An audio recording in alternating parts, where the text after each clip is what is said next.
Beyond choosing the right words to say, we must also be mindful of what we don't say. When it comes to our parents and teachers, respect means resisting the urge to contradict or correct them, even over the smallest, most trivial details. In those moments, their dignity is far more important than the facts. If your teacher says it's cold outside, don't check your app just to say, actually, it's 75 and sunny. If your father says the Broncos offense is looking great this year, don't start showing him the stats to prove him wrong. In those moments, being right is a small prize compared to the cost of their dignity. In the end, those details don't really matter. So practice silence when you're alone together, and certainly when you're out in public. There is a straightforward practice and one we are capable of upholding. By simply choosing not to be combative or argumentative, you make kavod your natural response. It gets trickier though when your parent or teacher is actually making a significant mistake. That's the real test. How do you uphold the truth without tearing down their dignity? Let's say, for example, they're speaking lashon hara,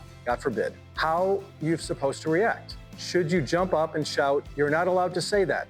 Of course not. That's the opposite of kavod. In those moments, your goal isn't to police their words, it's to protect their dignity while still honoring the truth. The Chofetz Chaim himself, who wrote the book on avoiding gossip and slander, said that if you hear your parents speaking lashon hara, you should correct them, but you have to do so with kavod. How do you do that? Here are 3 suggestions. Number 1, don't openly correct them. Make it into a question like, might this be lashon hara? Number 2, let the correction come from someone else. Maybe say, could we ask the rabbi about this? And number 3, instead of directly correcting them, you could say, let me tell you what I learned about this. And if you know confidently that they won't listen to you anyway and will be annoyed, you're off the hook entirely. In that case, silence isn't just respectful, it's the smartest move you can make. This is the standard for parents and teachers, but honestly, it's the principle that works with just about anyone. As you become a master of kavod, develop a sense of timing. You'll know exactly when to speak up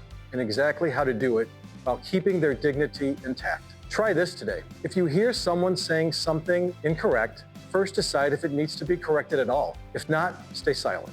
If it does, see how respectful you can be when making the correction. I'm Ed Becker, and I'm committed to speaking words of greatness.